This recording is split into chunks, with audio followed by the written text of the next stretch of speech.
Shalom, apa kabar? Ketemu lagi dengan kami berdua saat ini di Kingdom Generation. Dan seperti biasa di acara Kingdom Generation ini kita selalu coba untuk ngebahas topik-topik yang mungkin itu adalah pertanyaan kita sendiri atau juga sesuatu yang mungkin pernah kita baca di Alkitab mungkin, dan kita mau nanya nih, kira-kira kalau ini tuh saya nanya ke siapa ya? Nah, hal itulah yang kita bahas di Kingdom Generation. Dan saya pastinya nggak sendirian, ada Saya Niko, shalom adik-adik. Asik. Kalau Niko, apa kabar kok? Baik kok. Gimana sekarang? Kamu kok tampak ini ya, tampak Iya. lebih gimana gitu ya, sehat sekali. Iya dong, pasti dong Sama harus. saya juga. Oke. Kok pastinya kan kok kalau misalnya acara Kingdom Generation kan kita mau ngundang juga ya teman-teman yang nonton acara ini untuk boleh mereka nulis ya di kolom chat gitu pertanyaan mereka atau mungkin komentar dari apa yang kita bicarain hari ini. Nah, hari ini kita mau ngebahas tentang topik yang seringkali itu ditanyain sama orang-orang tentang ketuhanan Yesus. Nah, kalau dari sendiri apa nih yang kira-kira kamu pengen tanyain tentang ketuhanan Yesus itu sendiri? Kalau aku sih punya pertanyaan sih Kak Jo. Apa tuh? Jadi teman-teman saya sering nanya ke saya gitu. Ada nggak sih ayatnya yang tertulis bahwa Yesus itu ngomong kalau akulah Tuhan dan sembahlah aku? Itu kayaknya pertanyaan yang paling sering ditanyain juga sih sama orang-orang ya. Ada nggak sih ayatnya ya bahwa Tuhan Yesus pernah ngomong sendiri gitu di Alkitab ngomongnya seperti itu. Nah, untuk ngejawab pertanyaan itu, mungkin aku akan ngawali dengan cerita begini dulu. Kadang-kadang nih ya, kita kalau misalnya ngejelasin sesuatu tuh kan nggak harus ngejelasin secara langsung. Dengan, atau misalkan kita ngomongin tentang posisi seseorang, tentang jabatan seseorang. Misalkan kita di kelas, kita lagi di kelas nih. Di sekolah, di kelas gitu kan. Terus tiba-tiba ada orang datang masuk ke ruang kelas. Terus dia perkenalin halo, nama saya Ibu Maria dan saya akan mengajar Anda. Terus dia nulis di papan tulis. Pertanyaan, kita tahu nggak bahwa dia itu guru? Tahu. Kenapa? Dia kan nggak bilang gini, saya Ibu Maria, saya akan menjadi guru kamu. Tapi kenapa? Kamu bisa langsung tahu bahwa dia guru? Kan di depan kelas. Di depan kelas dan dia ngajar kan? Iya. Jadi kita bisa nilai orang itu dari apa yang dia lakukan. Iya, betul. Bener kan? Benar. Atau misalkan nih, kalau misalnya kita di suatu kerajaan, raja, ya itu satu kerajaan, sultan. Kalau kita di kerajaan nih, terus tiba-tiba kita lagi jadi satu rakyat yang dipimpin gitu ya, sama satu kerajaan kan, berarti kita rakyatnya, terus kita dipimpin sama seorang raja kan? Iya, betul. Seorang raja kayaknya nggak pernah dia ngomong gini deh, misalnya gini, halo rakyatku, akulah raja, dan hormatilah aku sebagai raja. Iya nggak sih? Iya. Ya kan? Nggak pernah kan? Nggak pernah. Kita bisa tahu itu raja kalau apa? Kalau tiba-tiba dia misalkan datang, ada istananya, dan dia cuma datang untuk bisa memperlihatkan kedudukannya, memperhatikan rakyatnya, dari apa yang dia lakukan. Sama juga kan? Nah, jadi kalau misalnya kita mau tahu bahwa Yesus itu Tuhan, sebenarnya nggak harus melulu dengan perkataan langsung di Alkitab sih. Oh gitu Kita bisa lihat juga dari apa yang dia lakukan sebenarnya dan apa yang dia nyatakan di dalam kehidupannya dia pada waktu dia di bumi ini. Gitu sih. Oh gitu. Terus apa yang menandakan Yesus kalau dia itu Tuhan, Kak? Bener juga. Kan kalau misalnya aku kasih contoh tadi tentang raja atau guru, berarti Yesus juga harus nunjukin ya apa yang ditunjukin dalam Tuhan ya.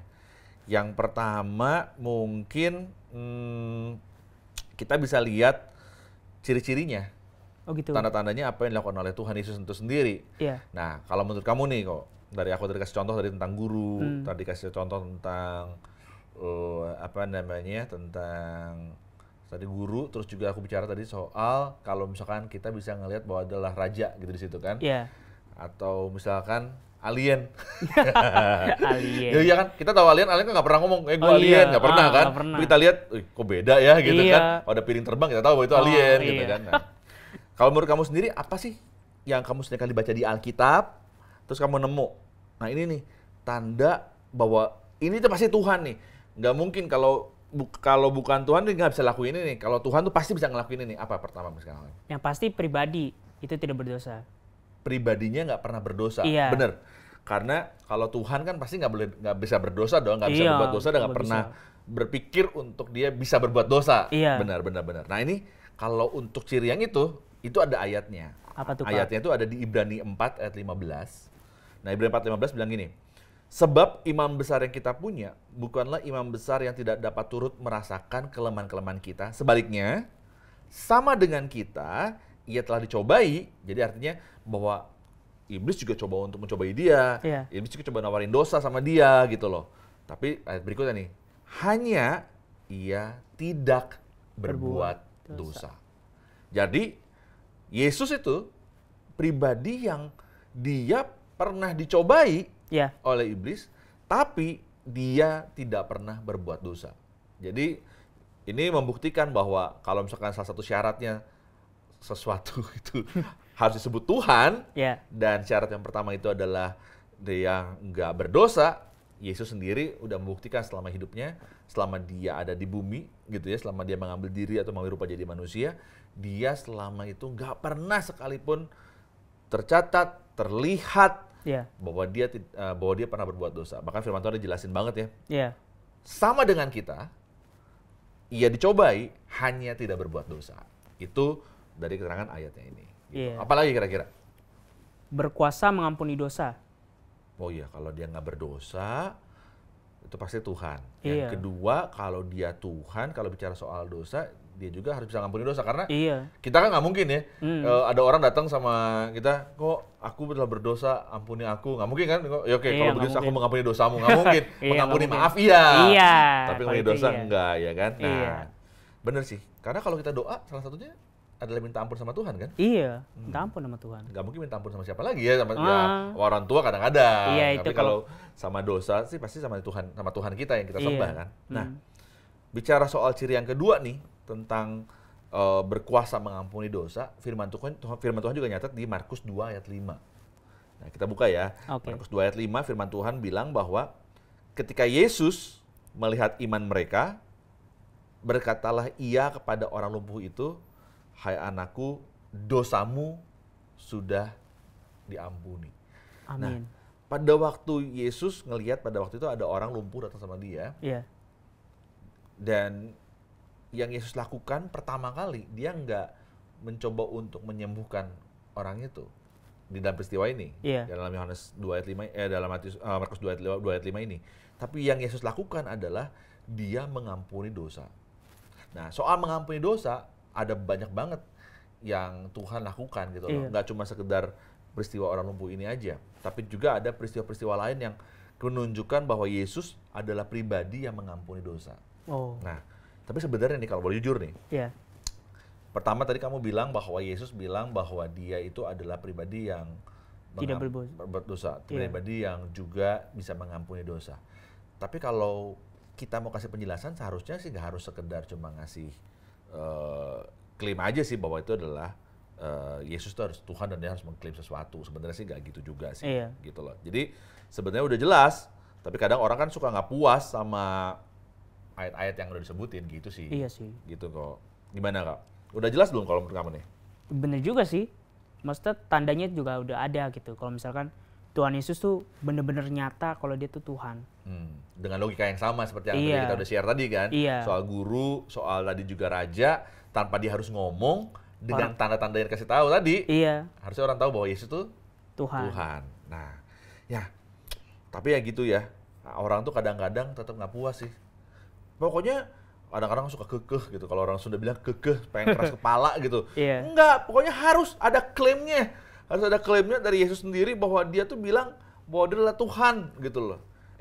Tapi ngomong gini loh, kita tuh nggak bisa loh mempercayai sesuatu karena klaim seseorang.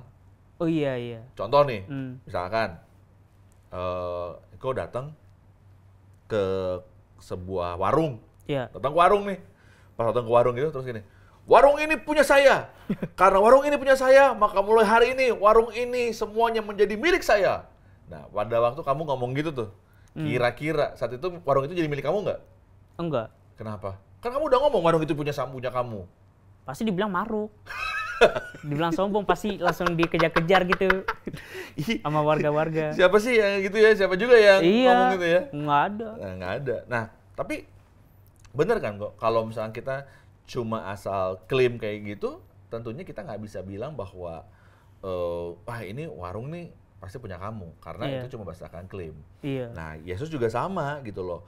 Ada banyak banget yang dia ngasih kasih tanda bahwa dia tuh nggak cuma sekedar orang atau sosok yang main klaim aja. Gitu. Kalau kamu sendiri punya pengalaman nggak sih?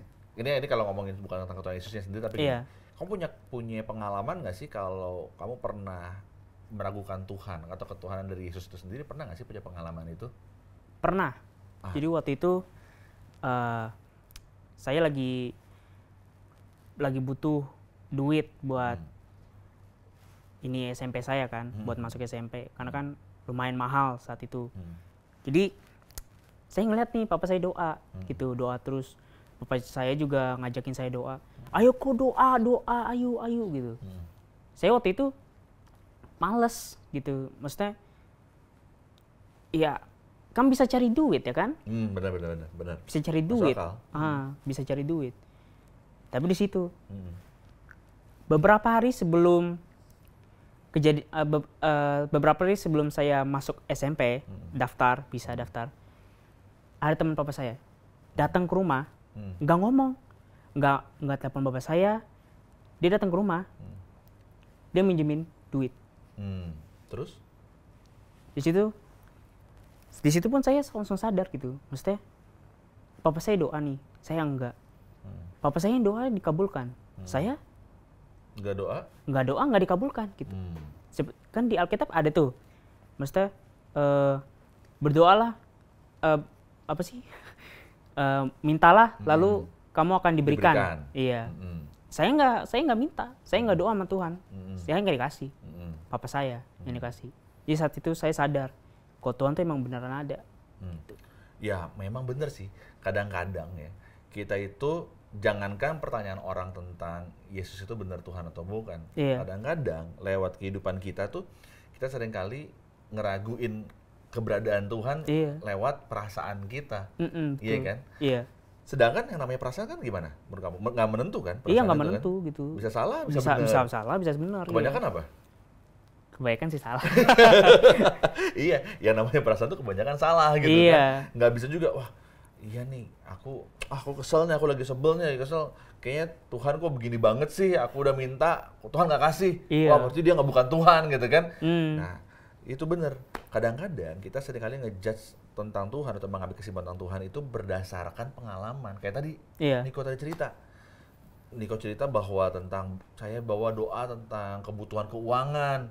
Papa baru udah ngomong juga nih, doa. Mana? Udah lama doa nggak dikasih-kasih juga. Tapi ya namanya manusia ya, kita baru bisa percaya ketika ada bukti. Itu dia. Kan? Bener kan? Tadi apa bukti yang terakhir waktu kamu akhirnya percaya sama Tuhan?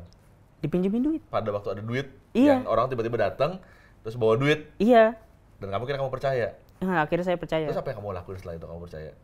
Saya menyesal situ. Nangis. Oh, ya? Dalam hati nangis sebenarnya. Kalau dilihat dari, misalnya saya sama Kak Jul lihat nih, saya biasa aja, tapi dalam hati saya nangis banget, sedih. Maksudnya, kenapa sih saya bisa ngeraguin Tuhan gitu? Padahal dia jelas-jelas ada.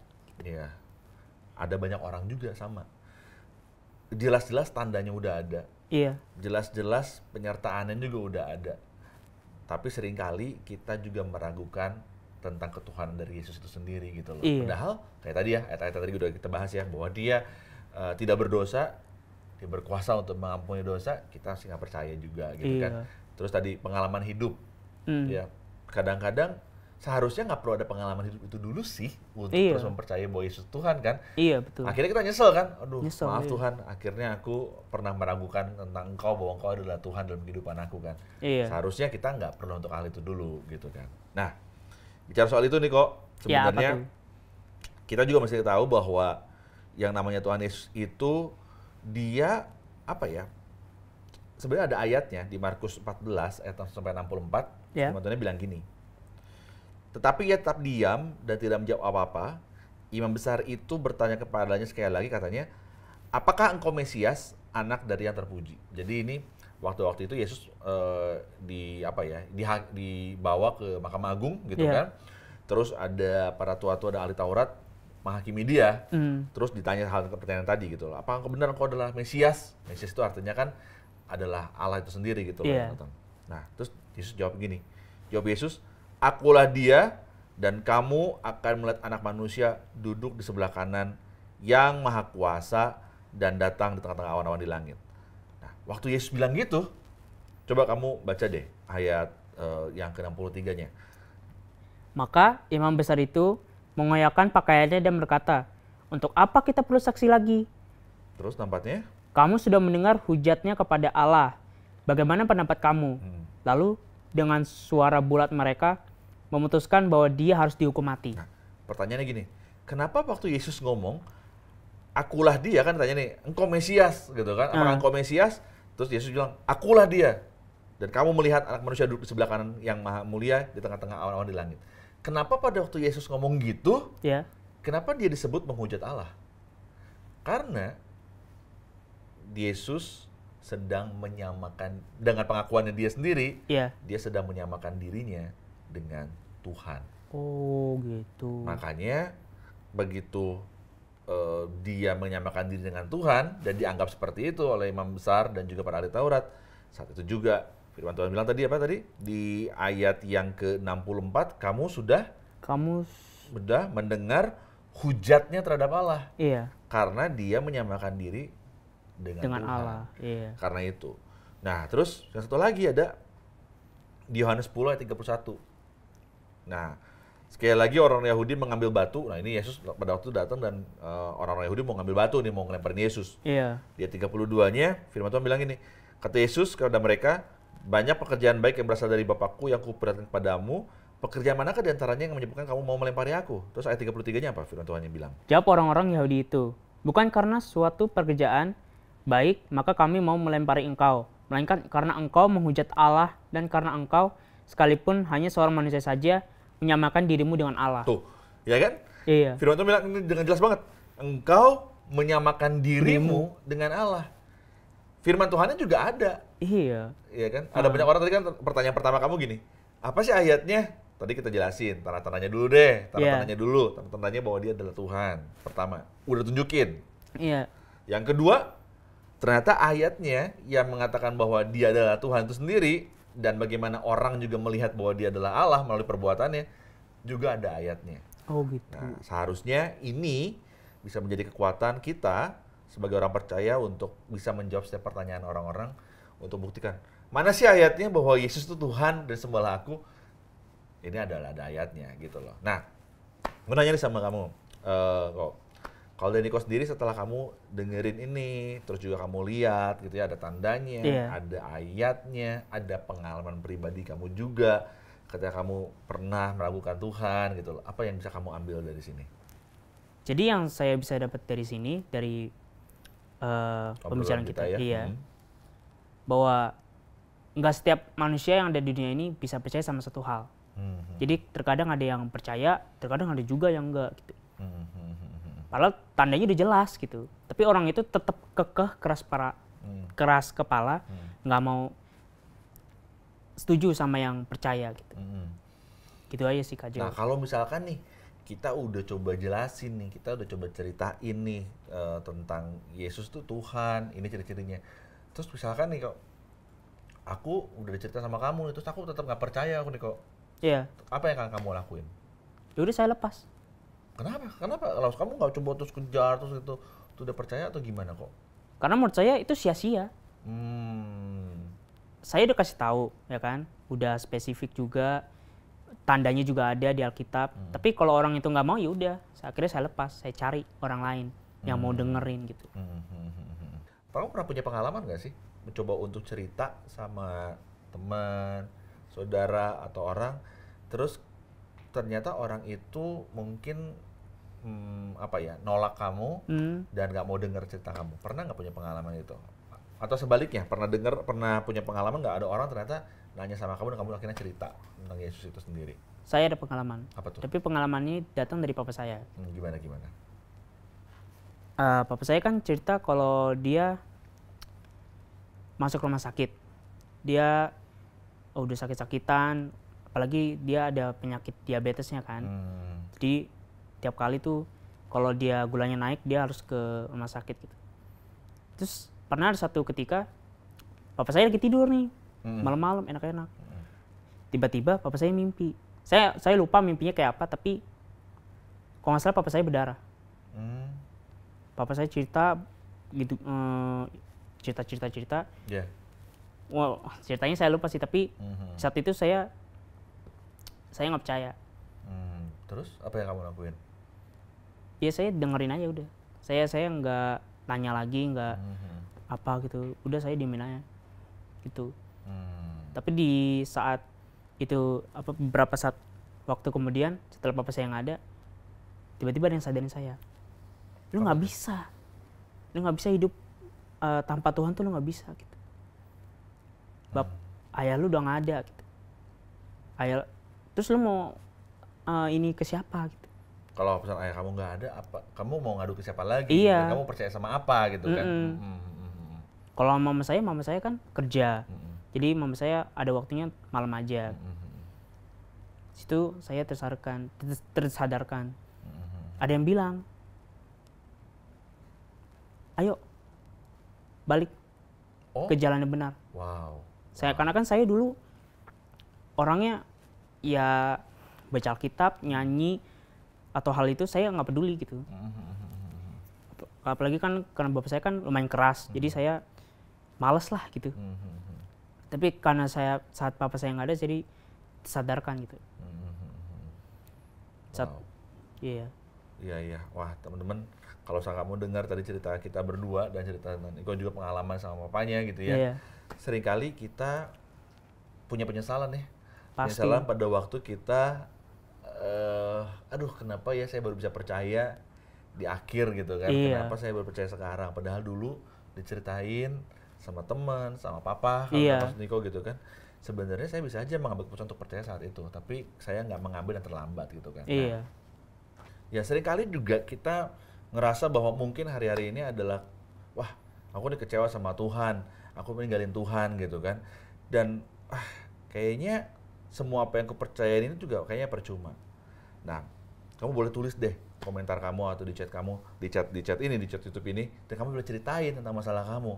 Kenapa kamu bisa melakukan seperti itu? Atau mungkin kamu juga pernah ngerasa bahwa, wah aku tuh dulu pernah Kak cerita sama kayak tadi Niko tadi cerita gitu sama temennya bahwa saya pernah cerita tentang Yesus gitu kan. Terus karena ya nggak mau denger gitu tentang Yesus, ya udah deh aku tinggalin aja dia gitu kan. Nah teman-teman, jangan cuma sekedar ninggalin orang itu, tapi juga ambil waktu saat ini juga untuk mendoakan orang tersebut. Mendoakan untuk orang tersebut supaya gini, keputusan untuk seseorang untuk percaya pada Yesus itu bukan di tangan kita. Iya, bukan. Tapi ada di tangan Tuhan dan keputusan orang itu. Ya kan? Keputusan orang itu sendiri untuk dia bisa percaya sama Tuhan, dan juga bagaimana Roh Kudus juga bekerja pada orang tersebut. Jadi jangan cuma sekedar tinggalkan, tapi mendoakan. Tapi yang ketiga juga nih teman-teman, kalau teman-teman saat ini juga ngelihat acara ini dan juga mendengar penjelasan kita hari ini, dan ternyata kamu bilang, wah bener nih, pertama gue pernah dengar ada seorang teman atau sahabat atau di sekolah atau di gereja, dan gue diingetin lagi nih bahwa Yesus itu adalah benar-benar Tuhan. Iya. Dan tadi dijelasin, ini loh buktinya bahwa Yesus itu Tuhan. Sama seperti Niko tadi kok. Iya. Kita terkadang sadar pada satu titik di mana ada yang ngingetin aku nih, ini kebenarannya.